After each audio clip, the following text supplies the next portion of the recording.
नमस्कार दोस्तों, the legal touch में आपका स्वागत है। उम्मीद है आप लोग स्वस्थ और अच्छे होंगे। जैसा कि आप लोग जान रहे हैं, AIB-19 के एग्जाम्स की डेट्स आ चुकी है। कब एग्जाम होना है? एग्जाम आपका 24 नवंबर को है।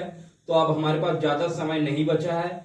मैं उसी पर आपकी तैयारी करवा रहा हूँ एग्जाम के लिए, क्योंकि ये 100 नंबर का एग्जाम होना है और ये एग्जाम क्रैक करना आपको बहुत जरूरी है। अगर आप एडवोकेट बने रहना चाहते हैं लाइफ टाइम के लिए, तो आपको ये एग्जाम क्लियर करना ही होगा। COP, certificate of practice. तो इसके लिए इसको आपको क्रैक करना होगा। और जो कि इसमें मिनिमम जो मार्क्स है 45 नंबर चाहिए जनरल कैंडिडेट के लिए, और SC ST के लिए 40 नंबर चाहिए, जो कि अभी फाइनलाइज किया है सुप्रीम कोर्ट ने।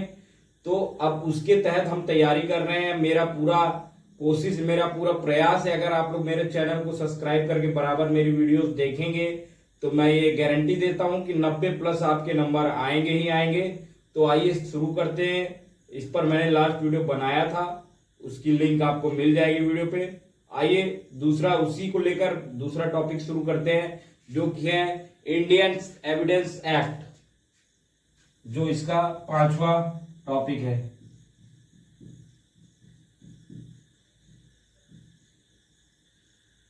Evidence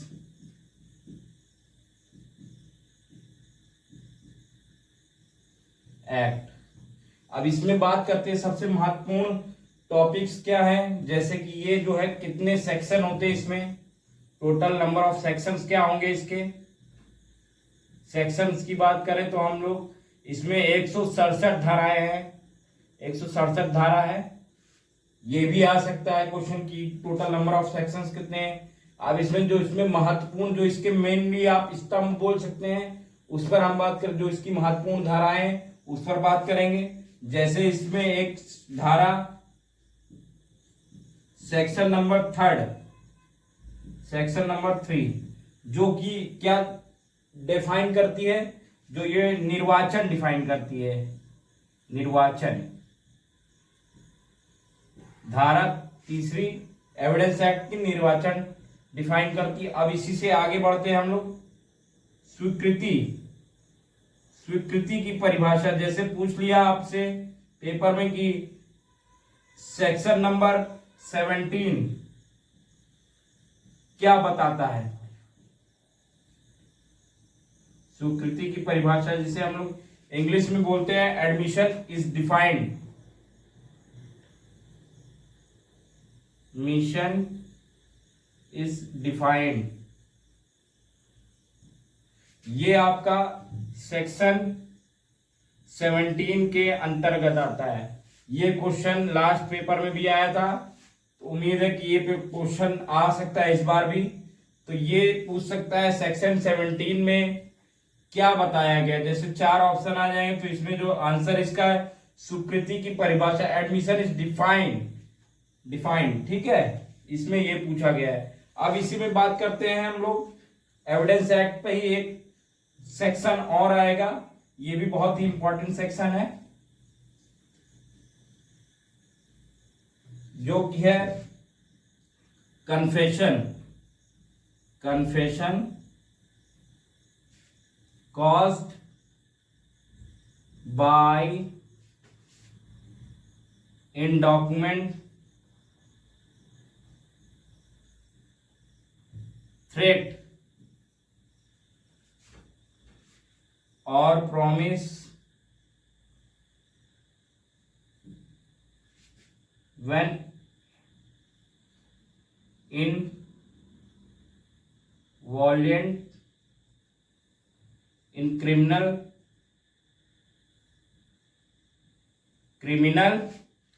proceeding।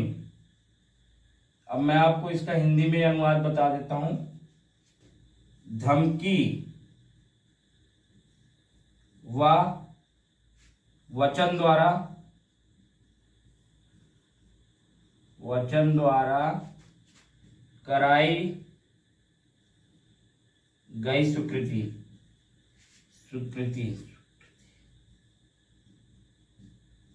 जो कि क्रिमिनल केसेस में मान्य नहीं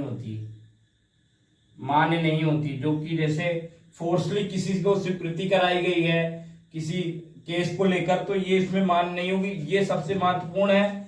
जो कि सेक्शन 24 में आएगा, आपका सेक्शन 24 में आएगा। ठीक है, अब इसी में एक और इसी से लग के जो कि सेक्शन 25 में आएगा, पूछ सकता है ये भी आपसे कि एविडेंस एक्ट का सेक्शन नंबर 25 क्या कहता है। तो इसमें जो आएगा वो है आपका, ये भी महत्वपूर्ण है, मैं आपको बता दूं,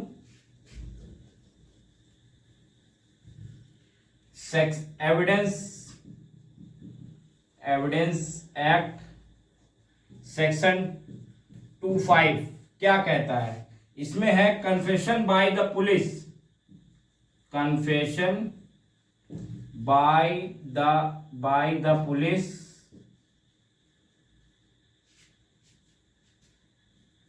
often not be proved. Police को दिया गया बयान कोर्ट में एक्सेप्टेबल नहीं होता, ये सेक्शन 25 बताता है एविडेंस एक्ट का। तो ये 4-5 मेन सेक्शंस जो है, जो आपके फंस सकते हैं पेपर में एविडेंस एक्ट से। ठीक है, तो ये आप लोग को समझ में आ गया होगा। अब हम लोग दूसरे टॉपिक पे चलेंगे, जो कि है आपका दूसरा टॉपिक, बहुत इंपॉर्टेंट टॉपिक है, फैमिली लॉ। ये सारे टॉपिक आप लोग ने एलएलबी में पढ़े होंगे, या जो 5 साल वाला एलएलबी किए होंगे उन्होंने पढ़े होंगे। फैमिली लॉ जो कि है पारिवारिक कानून। अब पारिवारिक से आप समझ पा रहे हो कि ये जो है, इसमें देखिए 3 चीज सबसे प्रमुख है। ठीक है, ये 3 प्रमुख बातें हैं इसमें। सारा फैमिली लॉ जो है, पारिवारिक कानून, इसी पर टिका हुआ है। ठीक है, सबसे पहला है इसमें वैवाहिक, जिसे मैरिड लाइफ भी बोलते हैं, या मैरिड लॉ। जो दूसरा है वित्त, तीसरा है बाल कानून, जिसको हम लोग चाइल्ड लॉ भी बोलते हैं। तो इस सारा जो फैमिली लॉ जो है, पूरा प्रोसीजर इसी पे है, 3, वैवाहिक, वित्त और बाल कानून, इसी 3 स्तंभ पे टिका हुआ है। अब जैसे इसमें पूछ लिया कि इसके जो कार्यवाही क्या है, इसमें फैमिली लॉ में क्या कार्यवाही होती है, फैमिली लॉ में क्या कार्य होता है, क्या कार्य होता है। इसमें देखिए 3 कार्य मेन है। विवाह संबंधी विवाद होते हैं, विवाद आते हैं इसमें। दूसरा है गोद लेना, जैसा कि मैं बताया था आपको, बाल कानून के अंतर्गत है गोद लेना। और इसमें तीसरा जो आएगा आपका पालन पोषण। तो ये फैमिली लॉ में मेन 3 चीजें हैं। ठीक है, अब जैसे इसका एक सेक्शन भी है, बहुत ही ट्रेंडिंग सेक्शन है इसका, वो मैं आपको बताता चलता हूं। सेक्शन नंबर 9 जो क्या प्रदर्शित करता है, क्या होता है, जब कोई पति पत्नी एक दूसरे के साथ नहीं रहते हैं, या उनमें से कोई कार्रवाई करना चाहता है, तो इसकी जो प्रक्रिया है, कार्रवाई की प्रक्रिया जो है, वो सेक्शन 9 के तहत होती है, फैमिली लॉ के सेक्शन 9 के तहत होती है।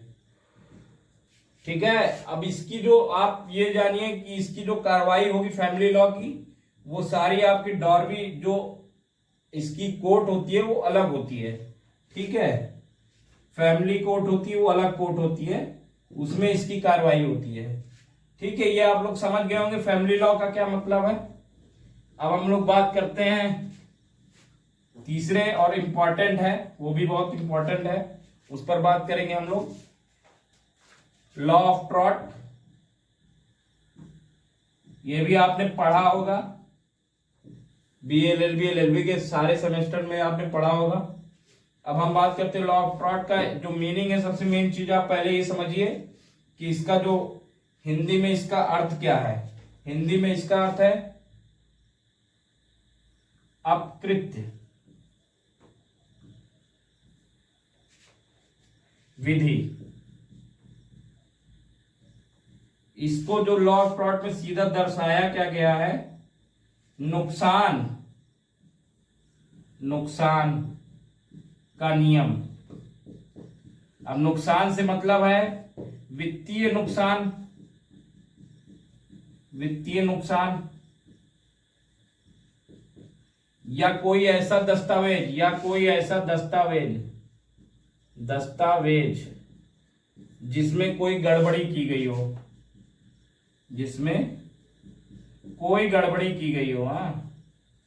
गड़बड़ी हुई हो, वो लॉ ऑफ ट्रॉट में आता है। ठीक है, इससे भी ज्यादा नहीं, एक क्वेश्चन आएगा बस, उससे ज्यादा नहीं आएगा। ठीक है, ये आप लोग समझ गए होंगे। अब हम आगे बढ़ते हैं। ये सारे वैलिड बताता चल रहा हूं आपको। अगर आप खाली सब्जेक्ट टॉपिक वाइज ही एक एक पॉइंट भी उठा लेंगे तो आपको बुक ले जाना अलाउ है, आप वहां से पकड़ सकते हैं। मेन चीज है, इसलिए मैं आपको ये वीडियो बना के दिखाऊं तो आप जाने कि किसमें से क्या क्वेश्चन आ सकता है। बाकी आप लोग निकाल लेंगे, बुक्स आपकी सीरीज आप ले जाओगे। ठीक है, बेयर एक्ट से आपको ले जाना है। और एक चीज और बताता जाऊं वीडियो में कि जो भी बेयर एक्ट आपको ले जानी, सब पुराने कानून की ले जानी है, आपने नया कानून की बेयर एक्ट नहीं लेके जानी है, वरना पेपर आपका हो जाएगा खराब। अब हम बात करते हैं motor vehicle act. Motor vehicle act, ये भी एक महत्वपूर्ण है। इससे भी एक क्वेश्चन आएगा। ठीक है, ओनली 1 क्वेश्चन आएगा इससे। अब इसमें क्या है, सबसे मेन चीज है कि धारा 184 क्या बताती है मोटर व्हीकल एक्ट की।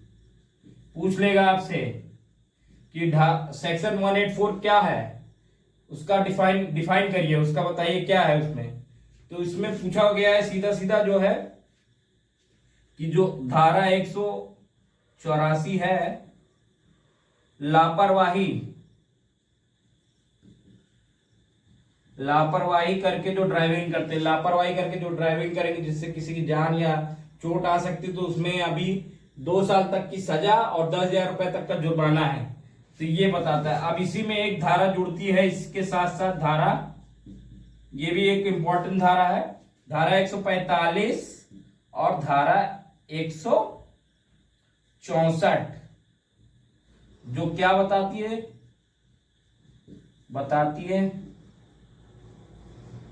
जो ये बताती है कि बीमा प्रावधानों के बारे में बताती है। बीमा से मतलब तो गाड़ी का परिवहन जो आपका वाहन है उसके बीमे के बारे में बताती है। तो ये मैंने बताया मोटर व्हीकल एक्ट, जिससे एक क्वेश्चन आएगा जो कि 5 नंबर का भी हो सकता है, 3 नंबर का भी हो सकता है। ठीक है, तो ये मैंने बताया। अब ये है, आपको ये करना है कि इस पर मैंने वीडियो बना दिया है। जहां भी आपको कोई जानकारी चाहिए तो प्लीज आप लोग कमेंट्स में बताएं, पूछे मुझसे, मैं उसको रिप्लाई करूंगा। और जो भी मेरे वीडियो देख रहे हैं, जो चैनल पे सब्सक्राइब नहीं, कृपया करके सब्सक्राइब कर लें, ताकि मैं ऐसी वीडियो, दमदार वीडियो आपके लिए बनाता रहूं। फिलहाल के लिए इतना ही, अगली वीडियो जल्दी बनाऊंगा। तब तक के लिए धन्यवाद।